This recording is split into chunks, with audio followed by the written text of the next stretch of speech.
How to change your username on your X app. I'm gonna guide you through the process on how to do it. Let's get started. First of all, on your phone, launch the X app. Once you are in the app, make sure that you are logged in with your accounts. Now, in order to change the username, you need to go to your account settings. Here in this home screen, at the top left corner, you can see your account's icon. Tap on it. Next up, over here, you can see the settings and privacy option. Tap on it. Now in the top, you can see your account section. Tap on it. Now you need to select this account information option. Once you are in this page, at the top, you can see the username section. Tap on it. Now you will be prompted to change your username from here. You can see the current username at the top. You can change your username in this new section. Enter your preferred name. You can use the combination of the letters and numbers.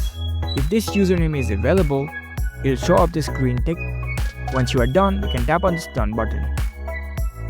And there you go, your username has been successfully changed. If you found this video helpful, don't forget to give this video a thumbs up and subscribe to our channel for more tech tips. Thank you for watching.